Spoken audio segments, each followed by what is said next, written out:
안녕하세요. 저는 3년차 간호사 나학형윤이고요. 그리고 수술실에서 근무하고 있습니다. 안녕하세요. 저는 혈관조영실 1년차 간호사 서동민입니다. 안녕하십니까. 응급실 4년차 간호사 구교훈입니다. 네, 안녕하세요. 저는 응급실 2년 하고 이제 병동 3개월 차 신규 간호사 된 문수종입니다.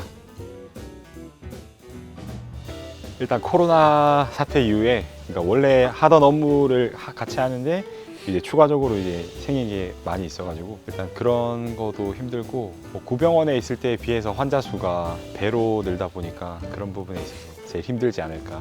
근무 시간으로 따지면은 저희가 가장 많을 것 같습니다. 콜이라던가 인력이 조금은 부족하다는 생각이 들고, 저희가 방이 2개가 있는데 간호사는 현재 5명이 있고 저는 이제 신규니까 1명을 제외한다 하더라도 4명이고, 양방을 나눠지게 되면은 좀 2명 이렇게 나눠지는데 그러면 남는 손이 없습니다. 손이 없어가지고 그런 부분에서 힘들고, 그러고 이제 방이 2개다 보니까 그 뒤에 응급 환자가 더 생긴다 하면은 이게 점점 일이 쌓여가가지고 양방 연장 시술이 되고 하니까 근무 시간이 좀 더 길어지고, 또 퇴근을 해서도 좀 안심할 수 없는 그런 거는 조금 빡센 것 같습니다.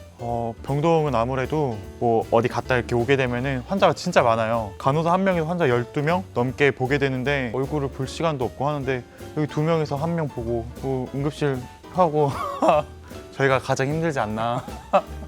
응급실도 해봤고.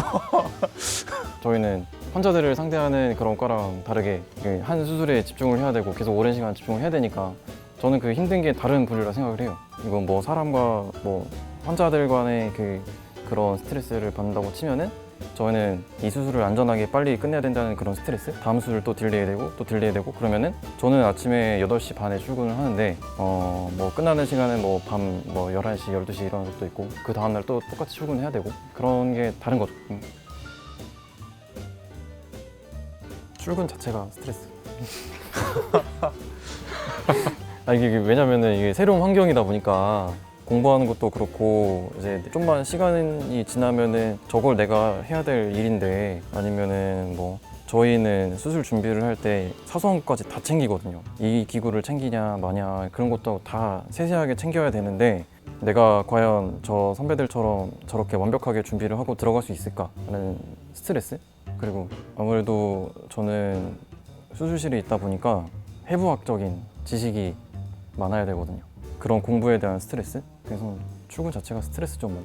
저도 비슷한데, 이제 저는 지금 서큐 업무를 하면서 그 차팅을 하는 거를 먼저 배우고 숙달을 하고 그런 역할을 부여받았는데, 5월방 선생님처럼 차팅을 하려면 그 해부학을 알고 그 시술하는 부위가 어딘지를 알고 있어야 정확히 차팅이 가능한데, 저희 센터 같은 경우에는 온몸 전신의 모든 혈관을 관장하다 보니까 공부할 양이 되게 많고, 학교에서 공부할 때는 그렇게 혈관에 대해서 깊게 공부하진 않았는데 이제 점점 더 깊게 공부해야 되니까 그 부분에서 조금 어려움이 있는 것 같아요.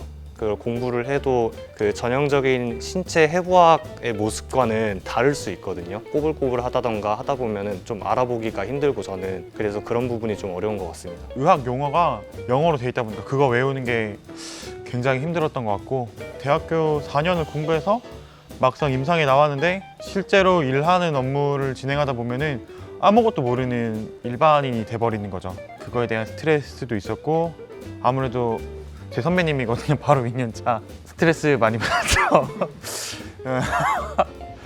교훈쌤은 저한테 정말 잘해주셨는데, 이제 저 1년차 때는 그냥 위에 선배분들에 대한 게 다 힘들었으니까 아무래도 일적인 업무도 그렇고 그거에 대해서 부담이 많이 받았던 것 같아요. 저 신규 때 일을 굉장히 못했거든요. 아마 저 때문에 교훈쌤이 더 스트레스를 받지 않았을까 싶네요. 응급실인데 응급 환자를 받는 게 제일 스트레스였죠. 처치하는 것도 그렇고 아는 것도 없고, 그러니까 한번 받으면 이제 응급실에서는 맨날 같은 환자가 오는 게 아니니까 어떠한 질병을 가진 환자가 오면은 이제 그 케이스에 대해서 공부를 하고 보통 그렇게 하는데, 너무 그러니까 어느 정도 알고 있는 지식이 거의 제로에 가까우니까 이제 볼 때마다 새로운 거예요, 이제 환자들이. 이제 약간 그런 거에 대해서 무섭고 그런 게 좀 스트레스였고, 그거 말고는 이제 환자들 상대할 때 좀 스트레스 많이 받았던 거.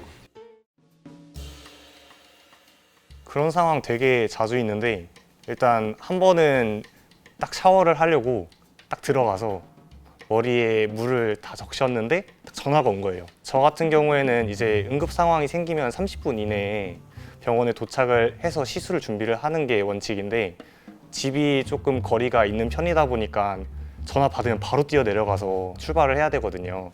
근데 딱 머리를 다 적신 상태에서 전화가 와버리니까 그냥 그 상태로 머리에 수건만 걸치고 바로 차로 뛰어가서 갔던 기억이 있어요. 일단 저는 뭐 그날 폴뻔이다 그러면은 약속도 안 잡고요. 그냥 집에만 있어요. 그냥 집에만 있다가 게임을 시작하는데 이제 이 판만 하면은 승급인데 제가 일요일 날 그랬어요. 그래서 그냥 나와서 그냥 바로 가야 되는 그런 상황이 있는데 근데 어쩔 수가 없어 그게. 그런 상황이 되게 많아요.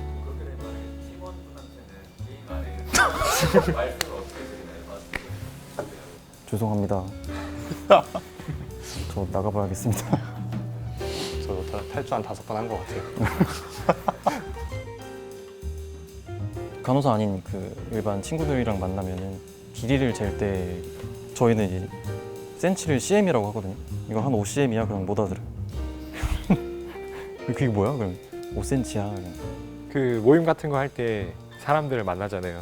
손에 있는 혈관부터 눈에 들어와요. 그러니까 저희는 항상 혈관을 찾고 거기에 주사를 주니까 이제 이렇게 만나서 뭐 악수를 해도 손에 혈관이 있구나. 저 사람은 나중에 응급실에 오면은 편하게 뭐 라인을 스타트할 수 있겠구나 이런 생각을 가지는 거죠.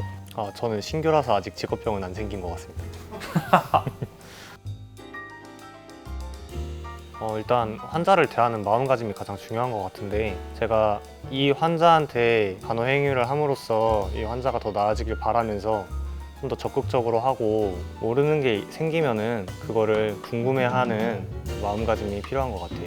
의학용 어려운 얘기를 하면서 설명을 하는 게 절대 좋은 간호사가 아니거든요. 저희가 풀어서 설명하고 환자분이 이해할 때까지 알기 쉽게 설명을 해줘야 되고 물어보더라도 다시 기쁜 마음으로 대답해 드려야 되고 그런 게 조금 필요한 마음가짐인 것 같아요. 일단은 환자분들한테 신뢰감을 줄 수 있는 실력이 있어야 되고요. 내가 어떤 행위를 할 때 자신감 있게, 자신감이 없이 이렇게 해도 되나 저렇게 해도 되나 그렇게 하면은 이제 환자분들이 불안해하시거든요. 자기는 이제 치료 받으려고 병원에 왔는데 불안해하는 간호사가 있다고 하면은 얼마나 환자분도 불안해하겠어요. 그러니까 자신감을 가지고 그리고 신뢰감을 줄 수 있도록 그렇게 실력을 쌓는 게 가장 중요하다고 생각합니다.